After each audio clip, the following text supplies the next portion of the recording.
blew from the whale's blowhole like a supersonic jet. And below me, the ocean became a sheltered bay studded with wild shapes. You will be amazed as my epic journey unfolds. For here, it was about to take a most unexpected turn. And it happened like this.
It was a beautiful but deadly wasteland. Freezing cold, brutally chilling, enough to kill a man in hours. Yet here you are. Indeed, General. An impoverished childhood playing in the streets of Omsk during those bitter winters had made me hardy. I thought you said you grew up in Altai. Ah, General, the life of a poor toy maker's family. We had to move from place to place just to find work.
Sannikav Land, eh?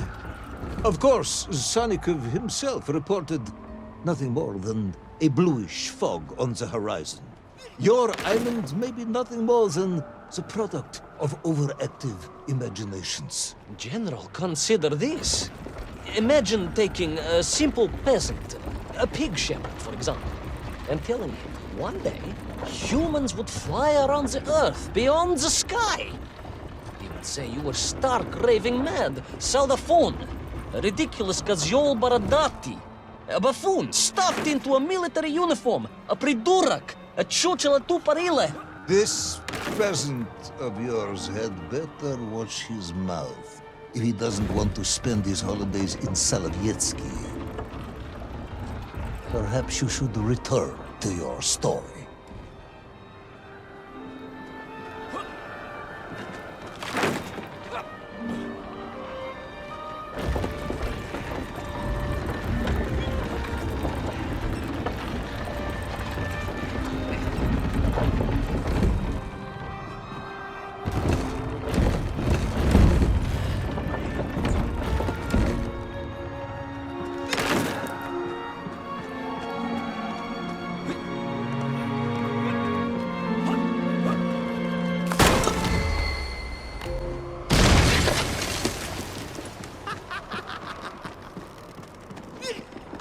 There in the cliff, I could not believe it. A hairy elephant, trapped and frozen in the ice. A mammoth? No, General, a hairy elephant. Who would think such a thing could be?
Trudged onwards through the blizzard, one foot grimly in front of the other, blinded by the snow, my nose becoming quite blue, my thoughts of home crushed under the weight of the plummeting temperature. I am bored, Ivan Ivanovich, and sick to my teeth of listening to this rubbish. Let us speak plainly now. You will tell me where my bomb is, or I will have you shot. I am just getting to that, General. Shot! Comrade Primal! Shot with real bullets, fired from a real gun, not some ludicrous Bultavia about lost cities and dinosaurs and mink and mammoth. It was a hit. No! I will not tolerate any more! Where is the bomb, Ivan Ivanovich? Where is little Orpheus? It was right there. What? It was there. At least I realized it must be.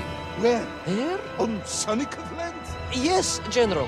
Because as the storm began to clear, I realized with a strange excitement and trepidation that I was not alone on Sannikav Land.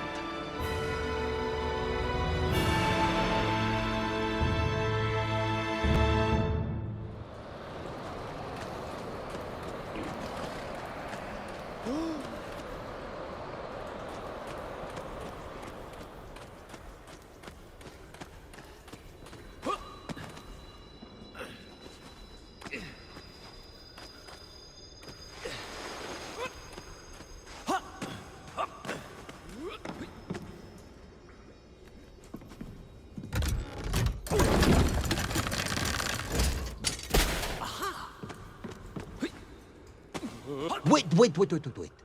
Go back. You say these lifeboats came from Zarya? A Russian ship? Zarya returned home, but not with all of her crew. And here were the missing lifeboats, trapped in the ice for all of these years. And it could only mean one thing. That you are continuing to hang lapsha on my ears.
Baron Edward von Toll. Of course, I remember reading about his tragic expedition at school. We were taught he had died a hero's death out on the icy wastes, searching for Sannikav Land. Yet what if, in doing so, he had sailed accidentally into the interior, deep below the crust of the world? A fellow citizen of the surface. I had to try and find him.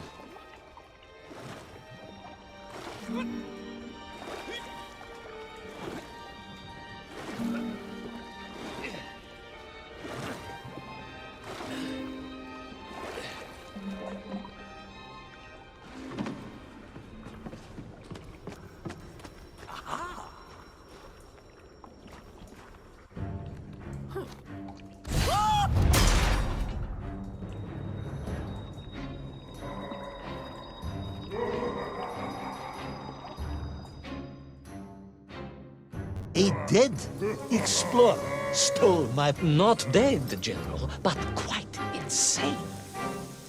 Perhaps it was the loss of the arm or the leg, or the long years in isolation. But Toll was clearly mad. You should have got along perfectly then. How I wish we had. But no, General. Whatever Toll's intention with little Orpheus was, I had no time to consider it. I was in mortal peril once more.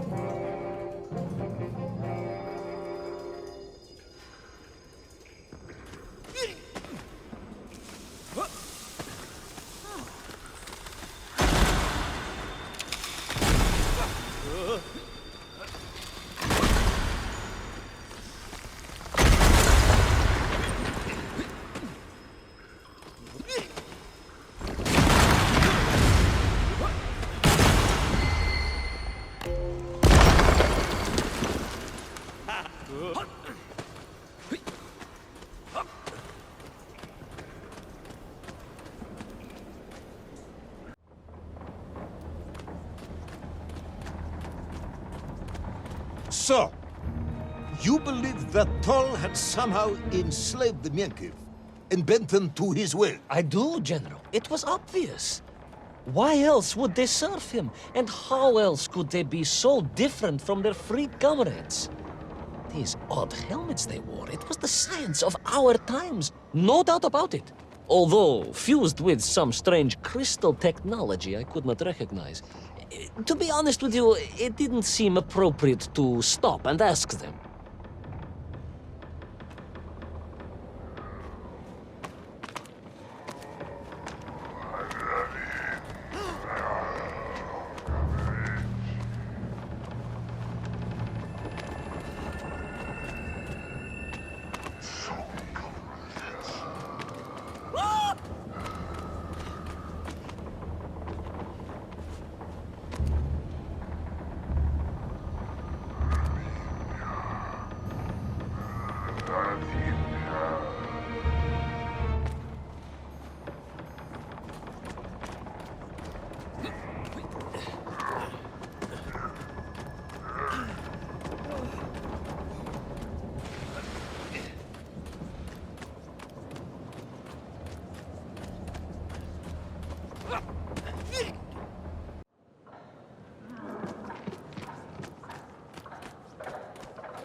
This Tol, you say he was an explorer?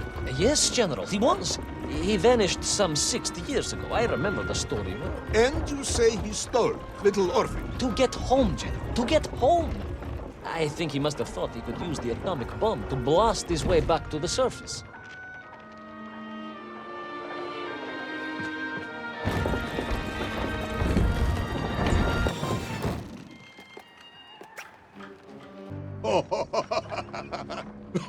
Brilliant, Ivan Ivanovich!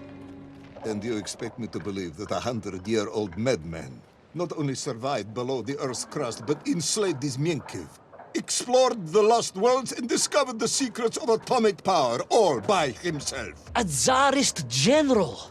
An imperialist! No doubt harking back to the terrible days before the Great Revolution. And Estonian! Estonian? Estonian, General! They are wily people.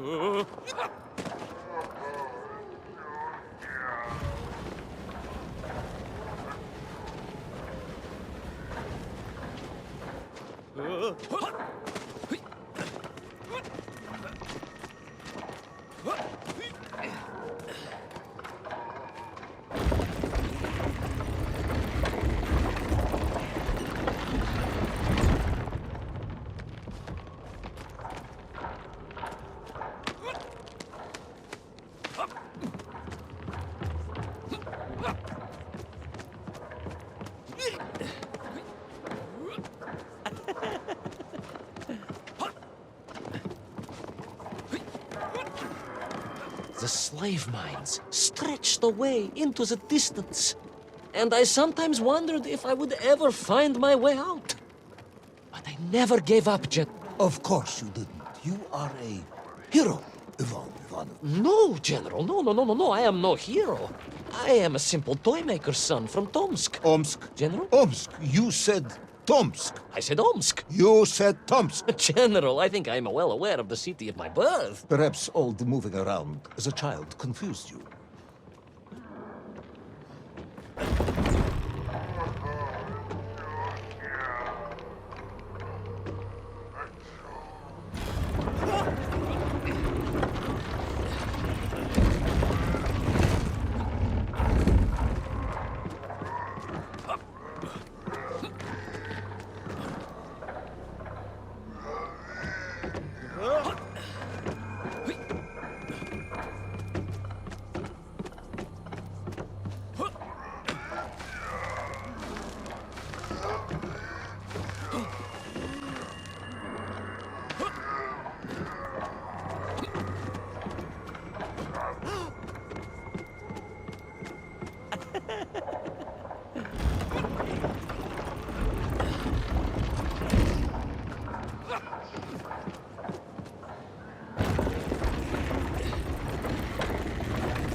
On we flew, across the deserted, frozen plateau.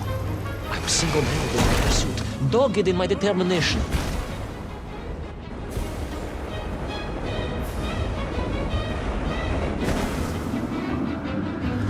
I would take back little Orpheus and prevent Toll from detonating the bomb. Ah, you are as humble as ever, Tavash.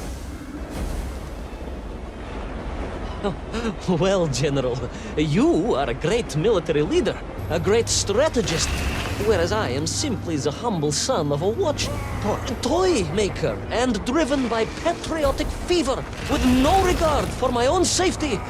I rushed blindly on.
Will our courageous yet unfortunate hero drown in the depths of an inhospitable frozen sea?